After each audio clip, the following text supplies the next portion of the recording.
وہ پیدا ہوا تو عجیب تھا، نہ بچہ نہ بچی، جنس تیسری، ماں حیران باپ پریشان، باپ شکوائے کے نہ مالک سے، ربا یہ کیا دے دیا؟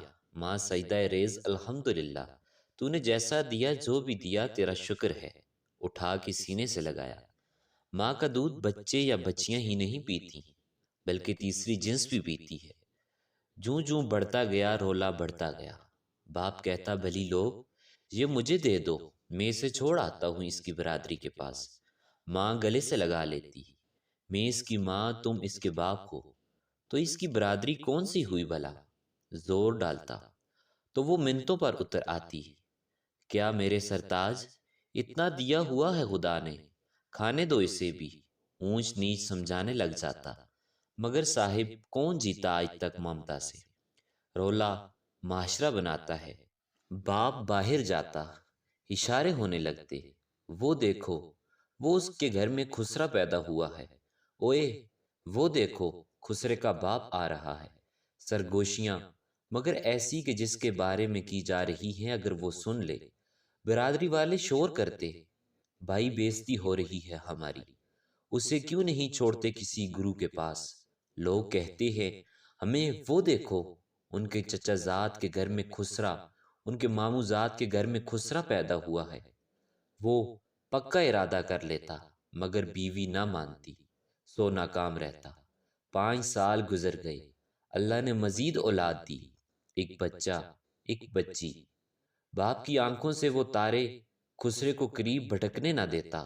جا ماں کے پاس، بھائی بہن حیران ہوتے، پر ان کو سمجھ کہاں تھی۔ وہ ماں کا لاڈلا، دو اور کو وقت کم ملتا، اسے زیادہ۔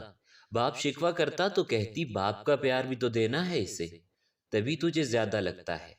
5 سال بعد شور نے پکا ارادہ کر لیا، اب کی بار کوئی بات نہیں مانوں گا، چھوڑ کے آؤں گا کہیں۔ بیوی کو کہا، ایک نظر ڈال کے سمجھ گیا، اب کی باری زمانہ جیتنے والا ہے۔ پر صاحب بات وہی، کون جیتا ممتا سے؟ ہاں میں سر ہلایا، اس کا سامان باندھنے لگی۔ شوہر کچھ دیر کے بعد آیا تو 2 بیگ تیار تھے۔ اتنا سامان اس کا؟ نہیں میرا بھی ہے، کیوں؟ تو کہاں جا رہی ہے؟ جہاں یہ جائے گا، تو گھر سے نکالو، دروازہ بند کرو، پھر میں جانوں یہ جانے اس کا خدا، جس نے اس کو سانس دی زندگی دی۔ وہ خدا جو فضول کوئی چیز پیدا نہیں کرتا، وہ خدا جو پتھر میں بھی غذا دیتا ہے کیڑے کو۔ یہ انسان ہے ہاتھ پاؤں سلامت ہے، میں بھی تو ہوں، کر لیں گے گزارا، بس تم گھر سے نکالو، بلکہ ہٹو میں خود ہی چلی جاتی ہوں۔ شوہر تھا، زندگی بیتی تھی، بیت رہی تھی، جانتا تھا کب ہتھے سے ایسی اکڑاتی ہے، ہاتھ ہی نہیں آتی۔ آج اکڑ گئی تھی، وہی کرنا تھا اسے جو کہہ رہی تھی، اور ایسا وہ چاہتا نہیں تھا۔ ممتا سے کوئی نہیں جیت سکتا صاحب۔ پھر ذکر نہ ہوا، خاموشی ہو گئی۔ 3 سال تک ایک بیٹی آ گئی، پر ماں کا لاڈلا وہ خسرا ہی رہا۔ وہ 9 سال میں تھا جب ماں چلی گئی، کچھ بھی نہ تھا، رات سوئی، سویرے اٹھ نہ سکی۔ روشنیوں بھرا گھر ویران ہو گیا، مگر اس کی تو دنیا ہی ویران ہو گئی۔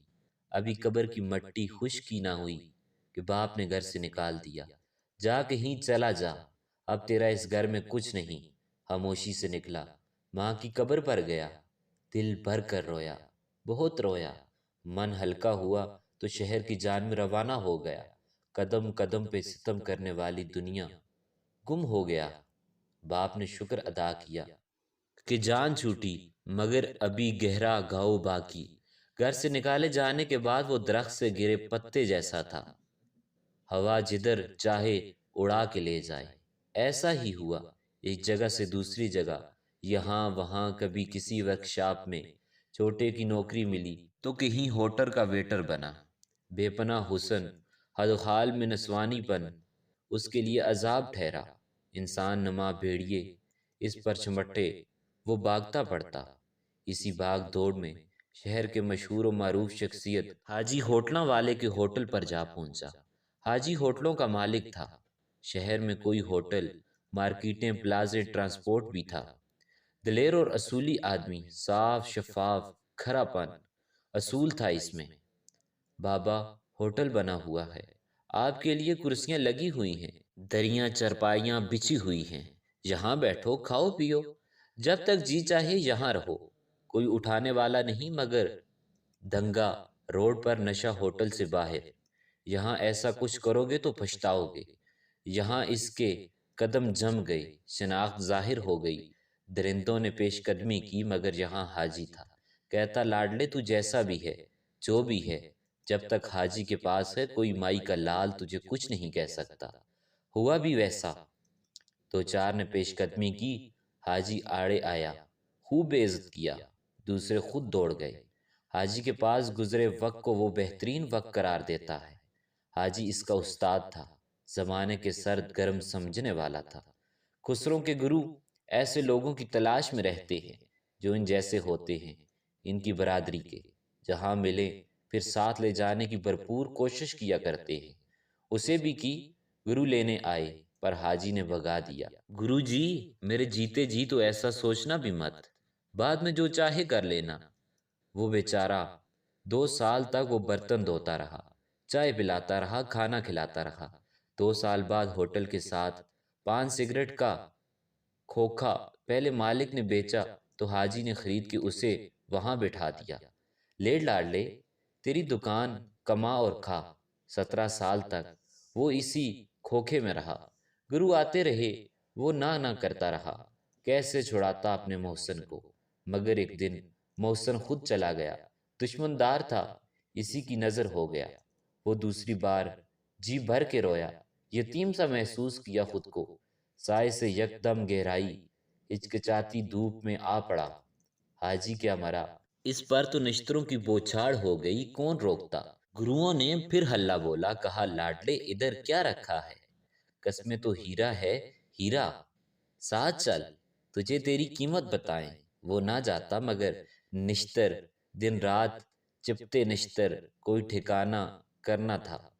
سو کھوکھا چھوڑا، گرو نے آستانے پہ آ بیٹھا، وہ واقعی ہی ہیرا تھا۔ گرو نے تراشا تو اسے خبر ہوئی، 1 سال میں ہی ڈانس میں طاق کر دیا۔ سٹیج پر جاتا تو سما باندھ دیتا، ایسا ناچتا کہ وید میں کہ نظر نہ ٹکتی تماشائیوں کی، ہاتھ نہ روکتے ویل کراتے ہوئے۔ یہ نئی زندگی تھی اس کی۔ 2-3 سال جہاں بیتے، یہاں سب تیسری جنس تھی، سو بٹوارا نہیں تھا۔ اس کی وجہ سے گرو کا گروپ سارے شہر میں مشہور ہو گیا۔ نام تھا جی جی کوئی لاڈلا نام کا خسرا، گرو اسے لاڈلی کہتا۔ اس دن وہ فارغ تھا، کچھ دن پہلے گرو نے اسے ایک پلاٹ لے کر دیا تھا۔ اس نے سوچا ادھر چکر لگا لیا کرو، ویسے بھی ان دنوں دھندا ذرا ٹھنڈا ہے تو کیوں نہ اس کی 4 دیواری بنوا لیں۔ یہی سوچ کر گرو نے اجازت چاہی تو اس نے کارڈ جھولی میں پھینک دیا۔ لاڈلی، یہ آج رات کے پروگرام کا کارڈ ہے، نام پتہ ٹھکانہ لکھا ہے اس میں، آج کہیں نہ جا، بڑا پروگرام ہے، آرام کر۔ اس نے کارڈ پر نظر ڈالی، بلانے والے کا نام پڑا ملک تاج خان۔ نام پڑھتے ہی ایک سنسنی اس کے پورے بدن پر دوڑتی چلی گئی۔ کارڈ گر گیا۔ پروگرام اس نے بہت کیے تھے، معروف ڈانسر تھا، روز کا معمول تھا۔ پروگرام بڑا ہو یا چھوٹا اسے غرض نہیں تھی، مگر یہ ملک تاج کا پروگرام، عجیب حالت ہو گئی اس کی۔ وہ ناچنا چاہتا تھا اور نہیں ناچنا چاہتا تھا۔ اس نے گرو سے پوچھا، گرو یہ پروگرام کس نے دیا ہے؟ گرو بولا، لاڈلی ملک تاج پرانا شوقین ہے، اس نے خود پروگرام اور کس نے دینا تھا۔ پھر گرو یادیں تازی کرنے لگ گیا، ہائے ہائے لاڈلی کیا وقت تھا مجھ پر، بالکل تیری طرح سما باندھ دیتی تھی، اور یہ ملک تاج ہائے ہائے کیا شوقین تھا، ہائے ہائے۔ وہ سنتا رہا، حیران ہوتا رہا۔ پروگرام ایک بڑی حویلی میں تھا، 2 حصے تھے پروگرام کے، ایک میں عام عوام تھی، گرو کے مطابق 10-20 روپے والے شوقین، دوسرا حصہ معززین کے لیے تھا، جہاں نوٹوں کی بارش ہوا کرتی تھی۔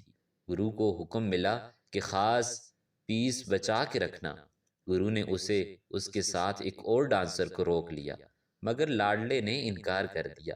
گرو، آج خاص پروگرام میں بس میں ناچوں گا، کوئی دوسرا نہیں۔ ایسے ہوتا نہیں تھا، مگر نہ جانے اس کے لہجے میں کیا بات تھی۔ گرو نے انکار نہ کر سکا۔ پروگرام شروع ہو گیا۔ وہ پردے کے پیچھے بیٹھا دیکھتا رہا۔ خوب ہاؤکار مچی ہوئی تھی، مگر اس کی نظریں دولہے پر ٹکی تھیں۔ پلک جھپکائے دیکھ رہا تھا۔ گرو سے کہا، ان حماق چپ نہ سکا، پوچھ بیٹھا، لاڈلی سچ بول، کیا مسئلہ ہے آج تجھے؟ میں دیکھ رہی ہوں تو ہنسنا چاہتی ہے اور رو پڑتی ہے، رونا چاہتی ہے تو ہنس پڑتی ہے، تو خوش بھی بہت ہے تو غمگین بھی بہت ہے۔ بول، مسئلہ کیا ہے؟ دو آنسو آنکھوں سے نکلے، میک اپ رخساروں پر لہر ڈالتے کہیں گر گئے، اور وہ روتے ہوئے ہنسنے لگا۔ گرو، بس آج دیکھو پھر، نہ کوئی ایسا پروگرام دیکھا ہوگا، نہ آئندہ دیکھو گے جیسا آج ہے۔ 11 بجے کے بعد دوسرا راؤنڈ شروع ہو گیا۔ یہ ایک بڑے ہال میں تھا۔ گاؤں تک یہ لگے ہوئے اور محدود تعداد میں کرسیاں بھی۔ تعداد بھی محدود تھی، مگر چوتھے سب ٹن تھے، بوتلیں کھلی پڑی تھیں، گلاس گھنک رہے تھے، چرس بھرے سگریٹوں کا دھواں جالے بناتا غائب ہو رہا تھا۔ سب کے سب معززین شہر تھے، بڑی عزتوں والے تھے۔ رات کا اندھیرا جس کے کرتوت چھپا لیتا ہے، اس کی نظر ٹمٹمائے چہرے والے ملک تاج پر ٹک گئی۔ پیے ہوئے تھا وہ بھی، مگر کچھ کم۔ ساز چھڑ گئے، وہ گھنگرو پہن کر میدان میں اتر گیا۔ نغمے کے بول بلند ہوئے، مائے نی مائے میں کنوں آکھاں، درد وچھوڑے دا حال نی، چھن چھن چھنا۔ ایک بجلی سی کوندی اس کے رگوں پہ میں، پاؤں تلے ٹکتے ہی نہیں تھے۔ ساز کیا کہہ رہے ہیں، آواز کیا کہہ رہی ہے، کچھ پتہ نہیں۔ وہ بے خود تھا۔ گروہ سمیت سب کے سب پرانے شوقین حیرت زدہ، ایسا ڈانس کہیں نہیں دیکھا تھا۔ گرو کو اس کی آنکھوں میں نمی نظر آئی۔ ساتھ والے سے بولا، ہائے ہائے رنگیلی، مجھے تو لاڈلی کی آنکھوں میں لہو کے اتھرو نظر آ رہے ہیں۔ مولا خیر کرے، آج خیر نہیں ہے۔ وہ ناچتا رہا، نوٹ نچھاور ہوتے رہے۔ بہک کے شرابی آگے بڑھتے، لپٹنے کی کوشش کرتے، لپٹ نہ سکتے، دور جا گرتے، مگر ملک تاج جب بھی قریب گیا، وہ خود سمٹ کے باہوں میں آ گیا۔ اس کے ٹمٹمائے چہرے پر فخر و غرور کی لالی بھری۔ دیکھو، جو کسی کو ہاتھ نہیں لگانے دیتا، میرے پاس خود چلا آتا ہے۔ 3 گھنٹے گزر گئے، وہ نہیں تھکا، پر دیکھنے والے لڑک گئے، مدہوش ہو گئے، بے ترتیب ہو گئے۔ پروگرام رک گیا۔ ملک تاج اور کچھ ہوش میں تھے۔ رواج ہے کہ ایسے موقع پر جو میزبان ہوتے ہیں آگے بڑھتے ہیں، نوٹوں کے ہار گلے میں ڈالتے ہیں، کچھ نگد دیتے ہیں، اور تب ہی ڈانس پارٹی رخصت ہوتی ہے۔ وہی ہوا۔ ملک تاج نے سب گلوکاروں میں ہار ڈالے۔ وہ آخر میں تھا۔ نگاہیں متلاشی کسی کی، خلاف معمول۔ نوٹوں کا تھیلا اس نے نوٹ لینے والے سے لے لیا تھا، اب اس کے ہاتھ میں تھا۔ آخر کار وہ ملک تاج کے روبرو پہنچا۔ نگاہیں ملی، ایک شیطانیت سی لپکی ملک کی آنکھوں میں۔ ہاتھ بہکے رخساروں پر لگے اور ہار پہنا دیا۔ ختم؟ نہیں نہیں، کہاں ختم؟ لاڈلے نے ہاتھ پکڑ لیا۔ پہچانا ملک جی؟ گرو تن کے کھڑا ہو گیا۔ جس داستان نے آج منکشف ہونا ہے، اس کا وقت آن پہنچا۔ نہیں لاڈلی، پہلی بار دیکھا تجھے، پروگرام گرویدہ ہو گیا ہوں۔ اس نے ہار اتار کر ہاتھ میں پکڑ لیا۔ پر ملک جی، میں نے تو پہلی بار نہیں دیکھا۔ آہستہ آہستہ قریب ہو گیا، باہوں میں سمٹ گیا۔ مدت سے ترسا ان باہوں میں آنے کے لیے، اتنا قریب ہونے کے لیے۔ ہائے ہائے لاڈلی، آج تو نے دل جیت لیا۔ ہاتھ جانب جیب بڑھے کچھ نچھاور کرنے کو، مگر لاڈلے نے پکڑ لیے۔ نہیں ملک جی، اب بس، اب اور کچھ نہیں لینا، اب میں نچھاور کرنا ہے، نچھاور ہونا ہے۔ خاموشی۔ بس ایک گرو جانتا تھا کچھ ہونے والا ہے، پر کیا؟ یہ اسے بھی معلوم نہیں تھا۔ لاڈلے نے ہار اتارا، ملک کے گلے میں ڈال دیا، آنکھیں ڈالی آنکھوں میں۔ آج تک خسرے لیتے ہیں ویل، ودائی ہار، پر میں آج دے کر جا رہا ہوں ملک جی۔ نوٹوں کا تھیلا کھولا، نوٹ پکڑے ملک پر پھینک دیے۔ مجھے پہچانو ملک جی، میں وہ بد نصیب ہوں جس کا باپ اس پر عاشق ہے۔ یہ لو ملک جی، یہ خسرے کی ویل۔ دل دھک سے رہ گیا، نشہ گہرا ہوتا اتر گیا، بند ہوتی آنکھیں پوری کی پوری کھل گئیں۔ گرو کو جھٹکا لگا، ساتھی تھر تھرا رہے تھے۔ جاگتے ہو سوتے شوقین جاگ گئے، یہ کیا کہہ رہے ہو؟ نوٹوں کو پرے دھکیلتا ملک چیخ پڑا، پر کہاں کہاں تک جائے وہ نوٹ پھینکتا جاتا، روتا جاتا تھا، کہتا جاتا تھا، ویل افلاک احمد کی ملک تاج پر۔ ایک آدھے بیٹے کی ویل، ایک آدھی بیٹی کی ویل، ویل بائی کی شادیوں پہ، باپ پر ویل خسرے کی۔ ملک ملک تاج میں افلاک احمد آنسوؤں کا بیٹا، یہ دیکھ ادھر آنکھ کھول، یہ میں یہ ہوں، یہ تو میری جنت، میری ماں، یہ روشنا تیری بیٹی، آنسا کی بیٹی، میری بہن۔ پر کہاں رشتے چلتے ہیں پگ سے، وہ تو تھا دھتکار دیا۔ اب کون بھائی کون بہن، وہ بلک بلک کے رویا، خود کیا رویا، نشیوں کو بھی رلا دیا۔ گرو پڑا ساتھی رو پڑے، ملک تاج آنسو تھے اس کی آنکھوں میں۔ ملک تاج رو پڑا، بلک پڑا دھرتی زمین میں، ذرا جگہ تو دے مجھے، پلٹ تو پڑھ مجھے چھپا تو صحیح۔ مگر صاحب ایسے موقعوں پر دھرتی جگہ نہیں دیا کرتی، پیروں سے پکڑ کر یوں دڑام سے گرا دیتی ہے جیسے وہ گر گیا تھا دھرتی پر اپنی نظروں سے۔ لاڈلا نوٹ پھینکتا جاتا روتا جاتا، لاکھوں ملے آج تیرے گھر، پر ایک نوٹ نہیں لے کر جانا۔ یہ لے لو یہ بھی ویل، اتنا ہی کھاتا میں جتنے تو نے آج ایک رات میں نچھاور کیے مجھ پر۔ ایک کمرے میں رہ لیتا، مگر گرو آگے بڑھا، ساتھی آگے بڑھے، سنبھال لاڈلے خود کو، سنبھال لاڈلے خود کو۔